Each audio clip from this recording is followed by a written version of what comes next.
is there at the moment working at the Astronaut Centre, and he has a background in engineering, and he's going to explain to us what he does and how he's managed to find the time to work as at the Astronaut Centre and some of the work that he covers. So, Eoin, over to you. Round of applause for Eoin. Thank you.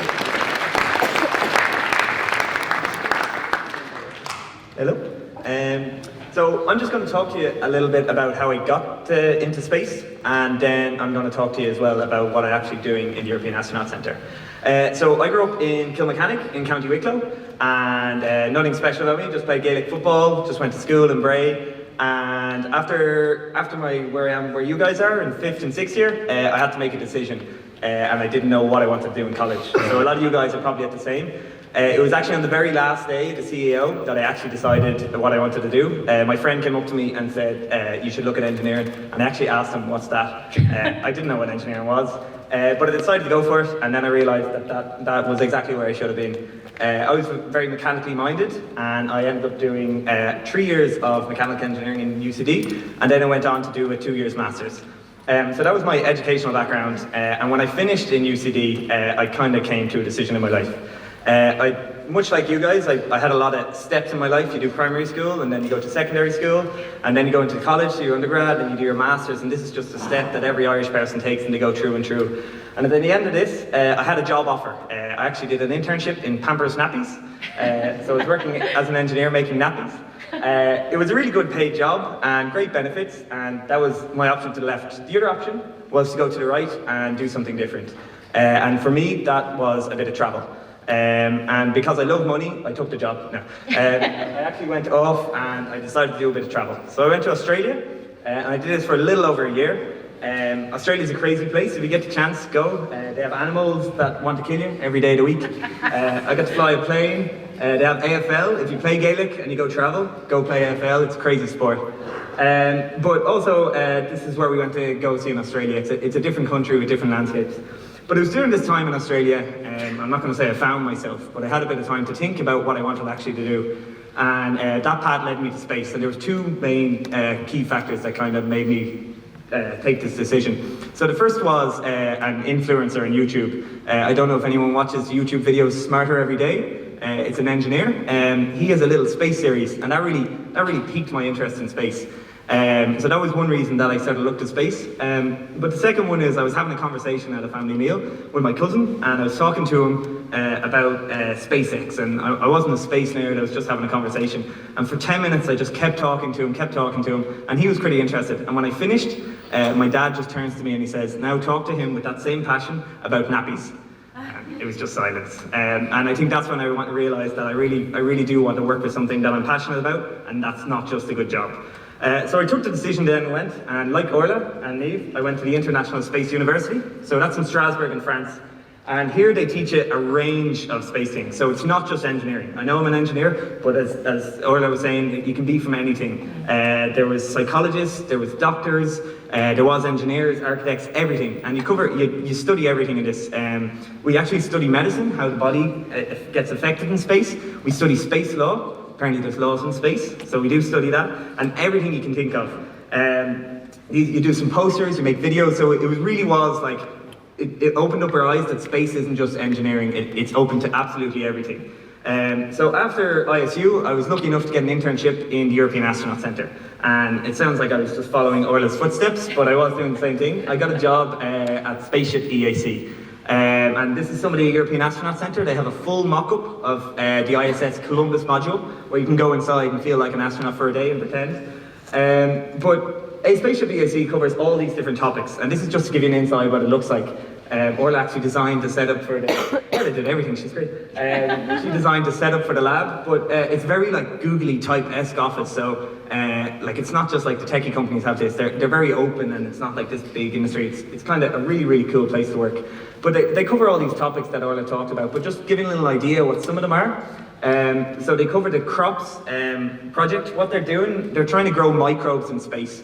Because it's very hard to bring all this kind of food. If we want to go to the moon or Mars, we have to grow food up there. Algae sounds really tasty, but it's kind of the best option we have at the minute. Another one is this VR simulator. So I'm sure you've all had to go with VR at some stage, but we have a full lunar-based mock-up where you can stand up and you can walk around the moon. So much so that when you take footsteps, the footsteps are left in the moon. So you can kind of feel like Neil Armstrong for a day. Another things they're working on is building little robots, little rovers, so kids see how they can interact with humans for this moon base. So what I'm working on myself in there is lunar regolith. And the idea behind this, it's called In-Situ Resource Utilization. And this is the idea of using the materials on the moon instead of bringing your own materials. It's the same reason why you don't bring drink on the plane to your 6-year holiday, you buy it over there. It's much cheaper and it's much easier to have. So we want to use this regolith to build bases on the moon, use it to build roads and habitats and that sort of thing. It's very much like a sand in a desert, like a rocky desert, and it kind of ruins your day, and I'll get into that in a minute. But some things I'm doing, so this is called the vacuum tube furnace, and it does two things. It gets really, really hot to 15 degrees Celsius, and it also creates a vacuum. So you can experiment with two things. The moon is in a vacuum, and then you can see what happens if you heat things up in the moon. So we're just looking at the chemical composition, and it's a bit engineering and a bit sciencey, but it's some really good science we're doing. The second one is the lunar dust. So on the moon, this regolith, when it gets really, really small, so we have a meter, a centimeter, a millimeter, and then the next one down is a micron, which is super tiny. If it gets less than 20 microns, which is what lunar dust is, that's when we have trouble. It's so fine, it's like flour, you can't even see it, and it just sticks to everything. It gets really electrostatically charged, which is the same reason a balloon sticks to your hair. That same force makes the dust just stick to your suit completely. When they went to the moon in the 60s, this was the first EVA. You can see it had a little bit of dust. One EVA later, he was completely covered. By the third EVA, it had nearly put a hole in his suit. So that's the second reason. The dust, because there's no wind on the moon and there's no water or rivers to erode, the dust is super, super spiky, and it's just abrasive. It's like sandpaper.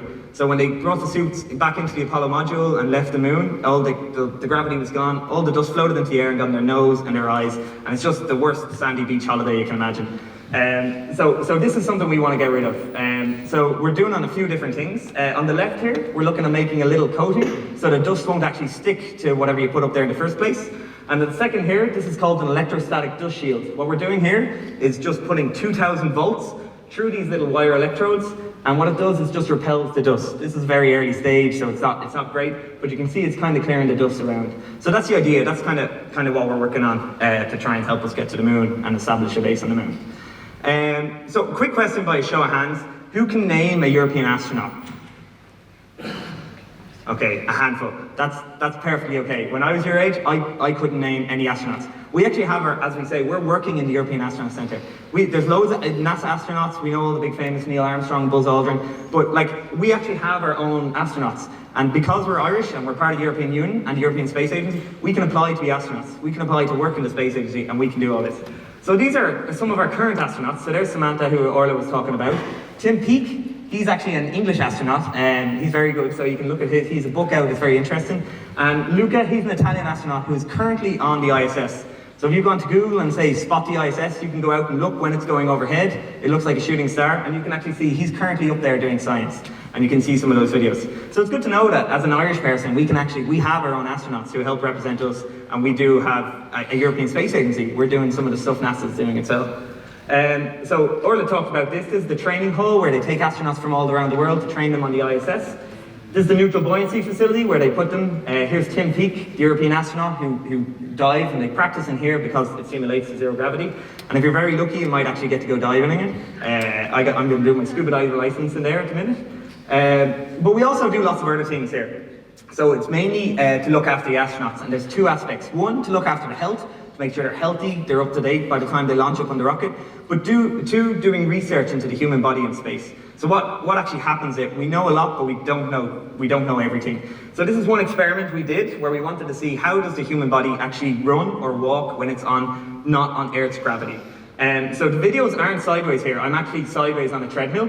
And these are two simulated gravities. So because I'm supported by all these ropes going up here, I don't feel Earth's gravity anymore. And only these two side ropes that are pulling down the side, they're pulling with the same force of gravity. So on the right, I'm actually technically walking on the moon with 1/6 of Earth gravity. And on the left, I'm running on Mars, which is 1/3 of Earth gravity. And the idea is, the guy said to me, have you ever ran at 20 kilometers an hour? And I said, no. And I was like, well, you can on Mars. So he had me running really, really quick. So these are just some of the things that are going on in the European Astronaut Centre. And I really feel for me, I didn't realise how broad and accessible it was to get into. I know I said I went into engineering and I did it, but really you can be anything. And I know you're deciding on what you're going to do for college, but regardless of what you go into, remember, just keep space in mind. You really, really can get into it. So I wanted to get into space a year ago, and within the time I'm now working in the European Astronaut Centre, and I got to meet Buzz Aldrin. This is how easy it is to get into the Space Centre and get involved and do something.